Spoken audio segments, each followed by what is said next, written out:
Y'a WhatsApp à la gang, c'est une Ah, c'est tellement con parce que j'ai arrêté puis j'ai direct recommencé notre vidéo. Genre, une milliseconde après. Ok, j'ai WhatsApp à la gang, c'est une gaming. Vous avez juste de... Non, c'est la vidéo là. 19 gigs, quoi. 6 gigs. 2 gigs. Ouais. Attends. Ouais, c'est ça. Qu'on va réagir à cette vidéo.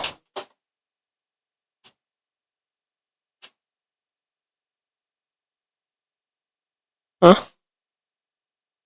Ok, oui.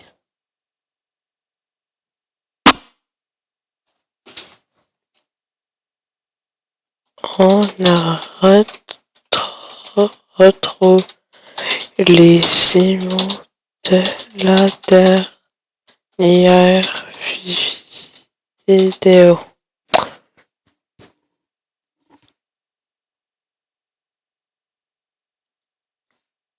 Je sais que c'est dans la vidéo, by the way.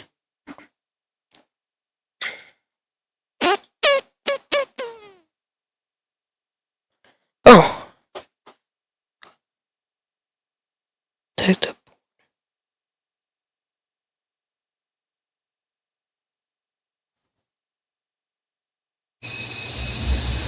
T'as rendu là.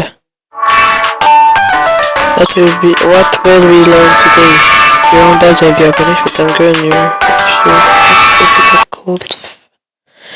Your badge may be harboring a hunger for your flesh with a cold and possible if you want those ceremony and your family is gone. Nothing with the headless corpse that remains in their stead should be avoided. Non-existence is a contagious disease.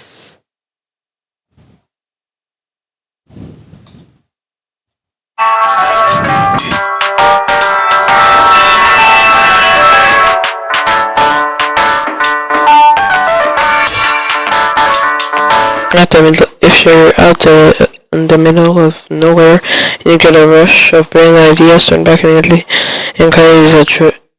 Enlightenment is a drug and the withdrawals can kill.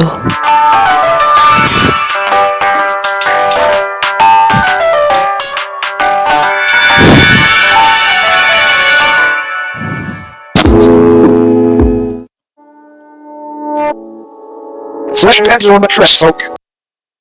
Ok, je vais dormir. A species of parasitic subhuman that highly resemble dead mattresses. The body of a dormant flesh head appears identical to a standard mattress. However, slicing the thin sheet-like skin reveals many soft organs, limb-like appendages, and a humanoid head which hides beneath the skin. They were first discovered in the late 1960s when a mattress company was surveying excess storage. Upon finding many seemingly pristine mattresses that had not been sold, they gave them away to thrift shops and people in need. The people who received them at Mattress Folk initially had no issues with faux beds. It wasn't until the air began to warm up that these beds awoke from their uneventful hibernations. The first reported victim was 19-year-old Alice Digere. She had been sleeping on a flesh bed for roughly 6 months before her sudden disappearance. After noticing the stench of sulfur and rot originating from her bed, her family called authorities and the inside of the mattress revealed a feasting parasite, several hundred human dollars, and a half-digested Alice. The method in which mattress folks sustain themselves is by waiting for the body heat of a host to wake them from their dormant state. Kind of like an egg, but not nearly as tasty. After they wake, they slowly unfold themselves from their soft mattress-like bodies. This process is very gradual and happens underneath its body or on its side so as not to be detected. After roughly a month of this process and on a night 17 degrees Fahrenheit or higher, its head and arms fully emerge and pull the sleeping host into its body, where prey is slowly digested. Arms fully emerge and pull the sleeping host into its body, where prey is slowly digested.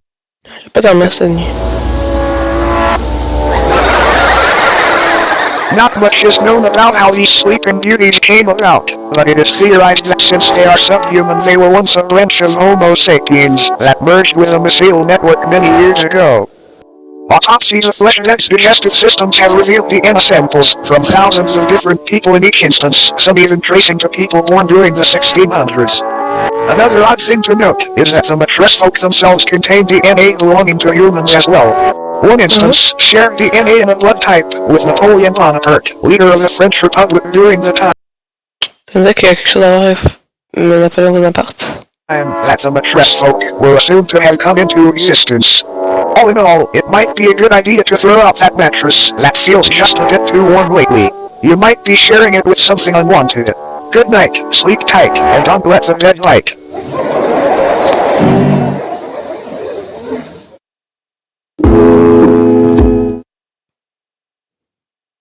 The headless macrocosm is a sub-reality nearly identical to Earth save for the fact instead of humans, tail-headless corpses remain in their stead. These corpses, though technically dead, do weakly breathe through the holes in their necks. Their hearts have also been observed to begin convulsing at seemingly random intervals. These beings are identical in appearance to one another aside from physical dimensions, which can vary severely between each corpse. The headless sub-people glowing in this pocket reality have been observed changing their behavior when humans have... Bonjour, moi c'est Richard. Bienvenue à Donham. Ici à Donham, c'est comme une ruche. Parce que les abeilles travaillent tout ensemble. Exactement. Le miel est utilisé dans la bière locale. La bière attire les visiteurs. Tout le monde s'entraide. Hey, avec notre diplôme universitaire, on peut avoir des tarifs préférentiels. Oh ouais. Carte point, diplôme.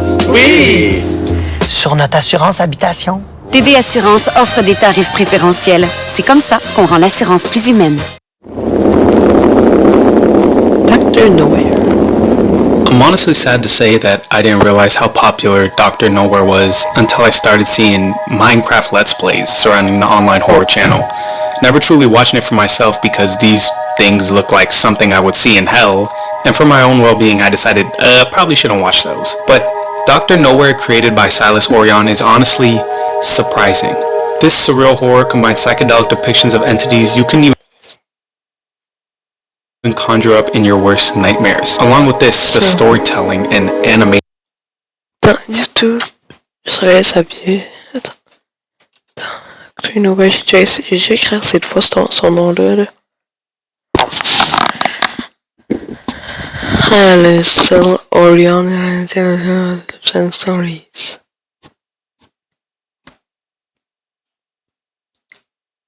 Je vais fluffer ces vidéos. Extrêmement. That we see Silas grow into as he progresses is outstanding, because what started as seemingly a channel riding the wave of analog horror during its huge popularity has formed into artistic expression that cannot be defined, pushing the boundaries of modern online horror into something that still haunts my dreams but is undoubtedly beautiful. So come with me as we explore the world of Doctornowhere and I explain what exactly is going on with, honestly, everything. Now, this isn't going to be your typical analog horror recap because Doctornowhere's channel doesn't follow a typical analog horror series format. The channel is full of differing stories that don't connect together. So sadly, not all of these horrific monsters are going to be seen in the same storyline, which might honestly be for the better, because when you begin to add too many things into a same shared universe, it can get really convoluted quickly. I'll only be focusing on the videos that have some mystery and sense of a story that needs further explanation in them, while others I'll leave up to you to watch and enjoy on your own. And I want to first start with the boiled one. Even though I know technically Smilehood is the first videos to pop up on the channel, but those are more concept ideas, and I will circle back to those, I promise. But to me, the boiled one was so utterly disturbing. The boiled one phenomenon is possibly the most recognizable image to come out of this channel, and in the description reads, media curated and brought to you by WebView Industries, courtesy of Ephrata branch, with the words "you deserve to know, you deserve better" right underneath. The video opens up with a message where this media originates from, something to know, you deserve better right underneath. The video Ephrata branch, with the words "you deserve to know, you deserve better" right underneath. The video opens up with a message where this media originates from, something called Ephrata 288, most likely the same branch we see in the description. We open up to another screen telling the viewers to get their supplies and read Bible verse 91:10, which referring to the Bible, the line reads, "Shall no evil befall thee, neither shall any plague come nigh thy dwelling," as apparently we need some heavenly protection from whatever we are about to witness. The video starts out warning you of if you hear things beginning to speak in tongues, that you need to protect yourself, making use of earplugs and paper. And we get a secret hidden message underneath the wording on the screen before fading out, reading, "I can't see this paper. I have no hand. I can hear the laughter of thousands. I can hear the feast. I cannot move, nor do I want to." Which is exactly opposite of what we are told to write down. The procedures to follow if this happens are calling authorities who will give you anesthetics, which are memory wipers, more really based in the world of SCP. We then cut to August 13, 2003, titled The Tree of Heaven, where we learn about this 90s nature show targeted towards kids that taught them how to enjoy nature and be protected from it as well, before it was cancelled in 2001 when the host passed. But on the aforementioned date, August 13th, the 13th episode aired before we are shown footage from said series, courtesy of the Infrada branch again. Really interesting they have all this footage, and of course they copyrighted it. Are you serious? This video takes place in Pennsylvania, where the narrator talks to us about poison oak trees, or better known as the Tree of Heaven. And we learn how the broadcast was interrupted by a Fen 228. And we learn that during the interruption, Fen spoke during the broadcast, and everybody, even if they spoke a different language than English, was able to understand it. At this stage, things aren't beginning to add up.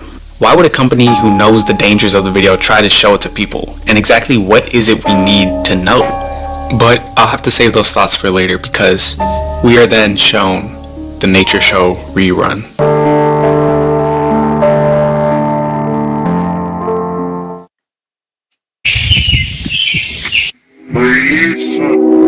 Je vais la revoir parce qu'elle fait vraiment peur. Faut être honnête.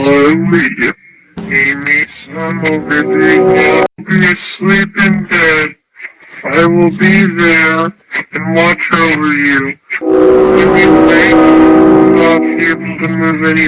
Viewing the 5. Papa, depuis que je l'ai vu, je capote bien raide. Mes amis font des jeux que mon ordi est même plus capable de faire rouler. Il a bugué. Celui-là, il est super puissant. Des aubaines pour la rentrée de votre pro de la techno? Rien de plus simple. Mexico with G Adventures means more stories, more heart, more moments that move you, all on trips that leave the world better than you found it. Book today. 530 people began to see Fen's face and voice outside the broadcast. With it being so real, someone even described it as if he was living in their brain and feeding on their spine. We can also read another victim's description of trumpets playing in their ear before falling asleep, which is interesting because in the Bible, trumpets are supposed to sound at the moment of the rapture being when Jesus returns and God will judge all those who have lived following by the end of the world. It's of course not a coincidence, I think, since we are told to use a Bible verse as protection from Fen, so I wonder if it is supposed to be some kind of demon or fallen angel. Moving on, we are then given information about August 14th, or the Great Northeast Blackout of 2003. A Frada branch, now confirmed to be some kind of government organization, told the NERC, which is an actual corporation, the North American Electrical Reliability Corporation, to disable the power to not just the entire state of Pennsylvania, but an entire quarter of the eastern part of America, leaving 50 million people without power. And this isn't fictional, this actually happened. Back in 2003, on the date mentioned, the power grid did actually fail, but it was due to an overworked system and bad maintenance, leading to a rolling effect of software failures, leaving many without power and even some deaths. I think this is great storytelling of Silas using an actual real-world disaster to add more layers of horror to his story. Following this, we soon learn of just how dangerous this broadcast was to the people it affected, as 509 or 96% of the people who watched the broadcast were left in an aware comatose state, known as pseudocoma, where your body cannot move, but you are aware of everything happening around you. You may know it better as locked-in syndrome, and this is a real neurological phenomenon that has affected people. But from the reverse broadcast, we know that this is a side effect of seeing Fen. But what's worse is that we know that these people, while they're comatose, are probably seeing Fen the entire time. But luckily, some of these victims were able to communicate through Morse code with their eyes, as that was the only thing they could control. Most of the interviews led to nothing except when it came to a Job Zamperini. A war veteran who was fluent in Morse code was interviewed in his home. From what I researched, it seems that Job seems to be based on Louis Zamperini, a real-life war veteran who was captured by the Japanese during World War II. where he and other prisoners were subject to torture at the hands of the Japanese. His story is actually told through the movie Unbroken. We learn that Fenn was basically haunting this man, as he felt an unholy spirit was watching him and threatening him. Again, this could play into the fact that this is some kind of demon. We then watch an interview Job does with an Officer Gomez. Many of the people who have seen the broadcast that you saw on August the 13th described having vivid and upsetting hallucinations. Do you think this is something your brain has created? For a split second, we also see red Morse code that when deciphered reads nobody but you and me. And also on the back poster, it reads I can see you. And then we watch as he appears. Thank you. You shedding light on this is helping more than you know.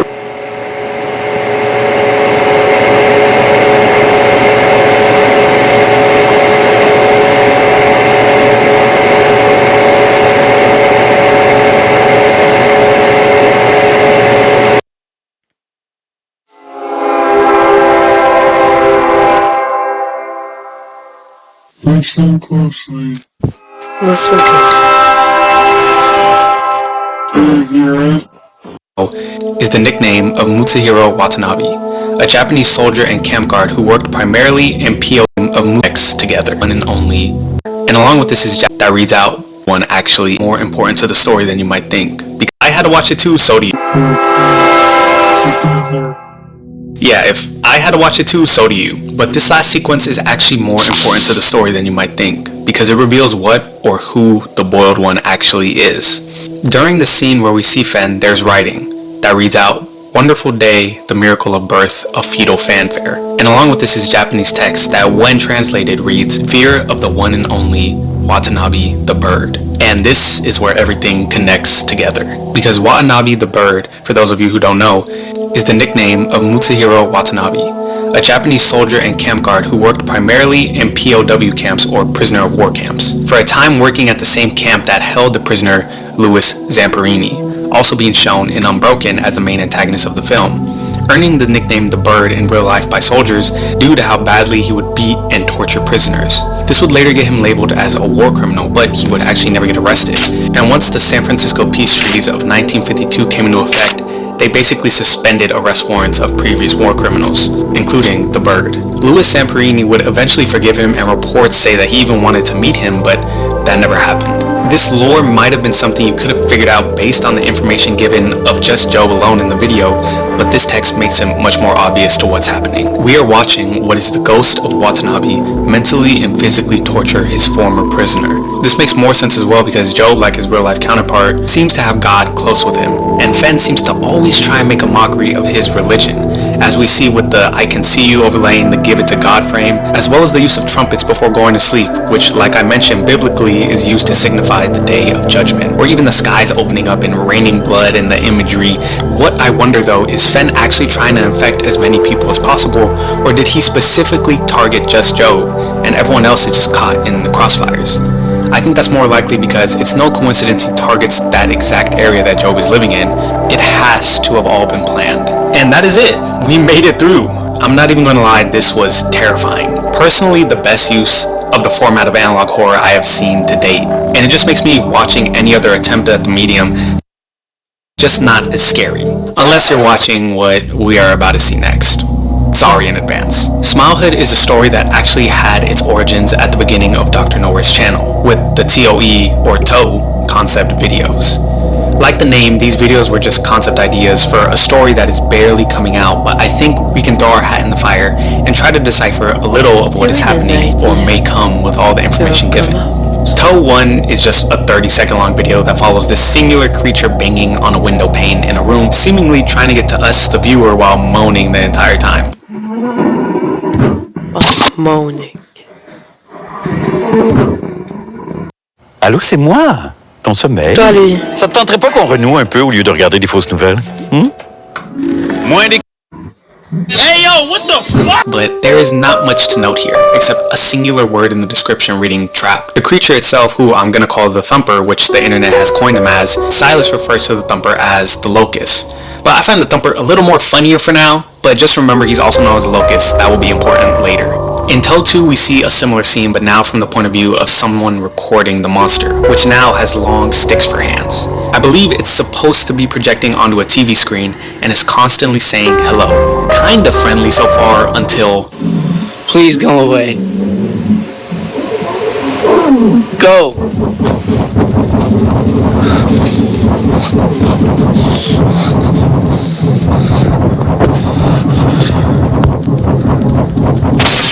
The creature seems to break through the TV and into the real world.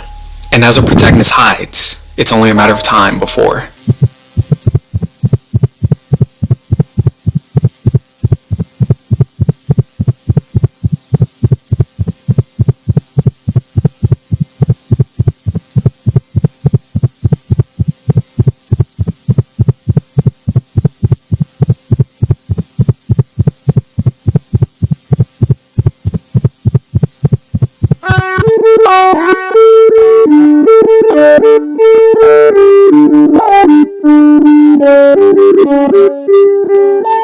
Yeah, I don't think I'm sleeping tonight. We see the broken TV screen with the words, "The body appeared untouched," which to me seems like whoever was recording was of course killed, but not in a brutal way. Instead, it seems he had just naturally passed.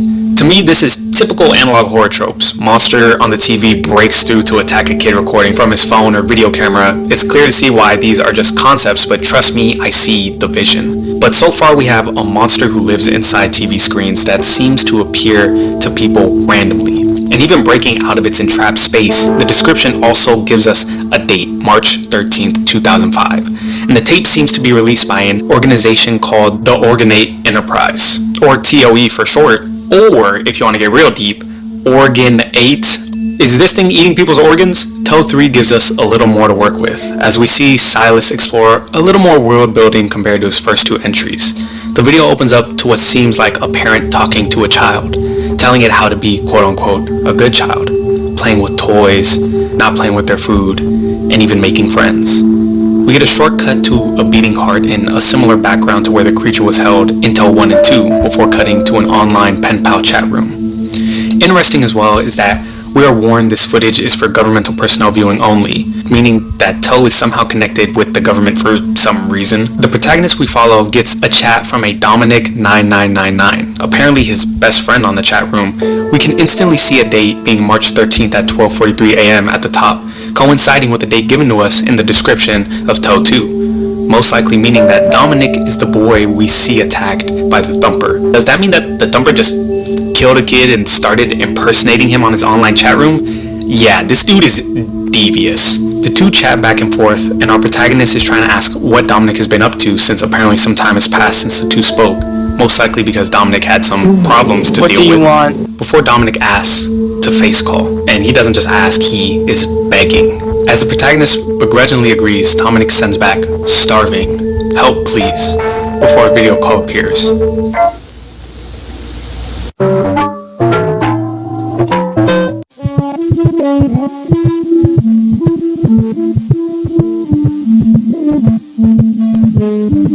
Well, that's not good. The only thing I'm still confused about is what is the heart? Is it some previous victim's heart, or is it the heart of the Thumper as it's hooked up to the walls we usually see it residing in? We have to skip forward now a little bit to Smilehood, which would come out a year and a half later, and is much more artistic than what we have previously seen. Again, this seems to be the intro to a story that is yet to come, but we get a lot of elements from the past videos that I think will play a part into what is happening. So it's important we went over the 3 videos we just did. We open to a TV screen before we are overwhelmed with lush synth chords playing in the back, while images of places we are yet to know the significance of appear on screen. All the while short clips of the Thumper with a new design is split in between. We then pan across to a man who is alone, writing in a dark room before pictures show what seems to be his wife, as well as him playing an instrument, most likely what it looks to be is a saxophone, meaning this man is probably a musician. As the video plays on, the music begins to be shadowed by a buzzing of wind, and we see 3 flowers on a beach overlooking the ocean. I at first thought it was 2, but 2 of them are intertwined together before the Thumper appears again, transitioning us into the outside of Smilehood, an institute for exceptional children. The Thumper then appears again, transitioning us into a new area, a barren wasteland of dead grass. But before we move on, I want to point out that the Thumper has appeared after almost every scene. except after the opening urban landscape and the transition from the man to the beach. We then see a pomegranate lying on the floor. From basic Googling and looking at the symbolism of a pomegranate, it has more significance than a fruit, as it's supposed to portray life, abundance, death, fertility, and resurrection. But this pomegranate in particular seems to be ripped open, or bitten. Moving on, we get this weird scene of what looks like a network of tissue stretched out like webs, but as it moves up, it's clear it's actually the body of the thumper, as his head is just out of frame, before the TV cuts out and we see the thumper overlaid on the screen, almost as if we're seeing its reflection off the screen. He sits with what looks like a small cake on the bottom and a huge heart next to him, similar in nature to what we saw in the Toe concept videos. And we finally see that all those psychedelic transitions we saw towards the second half were just a distorted picture of the thumper with his heart. Now clear, we can see what I thought was a cake is actually a children's play box. I had one of those as a kid, that exact same one actually. It's kind of freaking me out. But this further enhances the idea that the thumper is a child or in a state of one, and we watch as he caresses the heart, seemingly almost for comfort, but also we see that the heart has a line leading into the thumper's lower chest, meaning it's probably his heart or possibly like an umbilical cord nourishing him. Then he looks eerily at the camera as though he has noticed we or somebody else has spotted him, before we turn to a vase on the floor with a broken flower inside. And I'll just let the rest play out so you can take in the ending.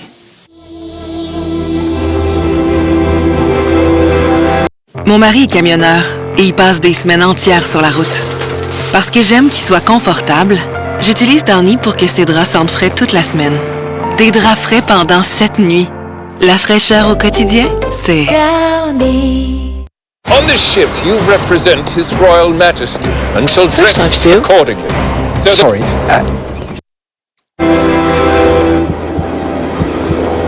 Qu'est-ce qu'on a fait comme ça? Hello.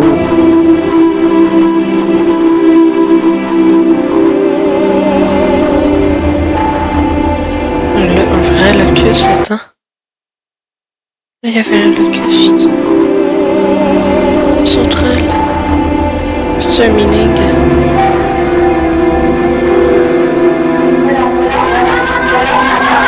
What else is there to say about Arlo Bloom? So it seems like I was right. The thumper does seem to get noticed and is responding to whoever's looking at him. We also see another flower, this time standing alone, with the sky similar to what we saw in front of the beach. And during this section, we also see a grasshopper, which is also known as a locust. I don't think that is a coincidence. Remember, Silas refers to the thumper as the locust. That moment in the house, when we see the man by himself, then transitioning to 3 flowers on the beach, I think is him reminiscing or possibly envisioning what life could have been like. That's why the thumper isn't present like he is with every other scene. It's the man thinking on a time he could have had with his family. 3 of them. His wife, who I presume was in the picture, and their child. But here, we only see 1 flower, him, left, with the locust present.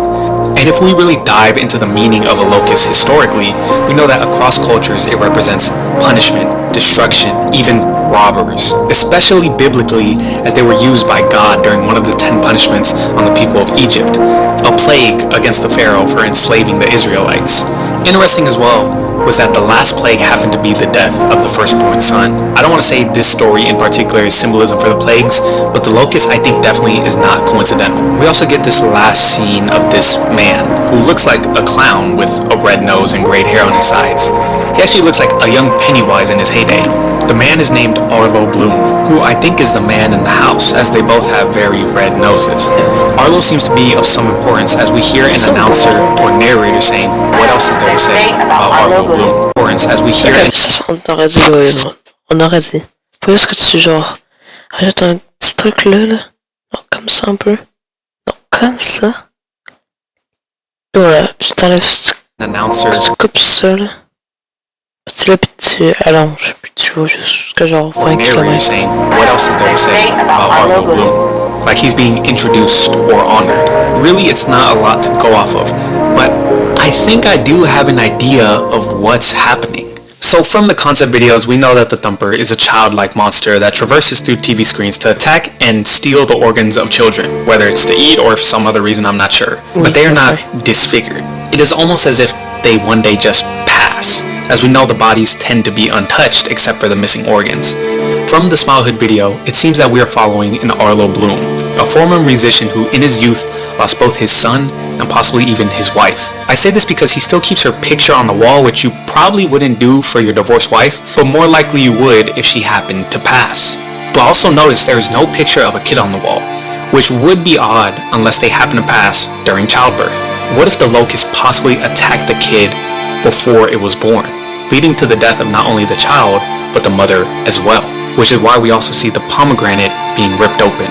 And I think we're gonna follow Arlo Bloom in his later years as he works as an entertainment clown at Smilehood Institute for Kids, working to cheer up children to fill the void that was left in him. And while they're the thumper or the locust may begin to appear again.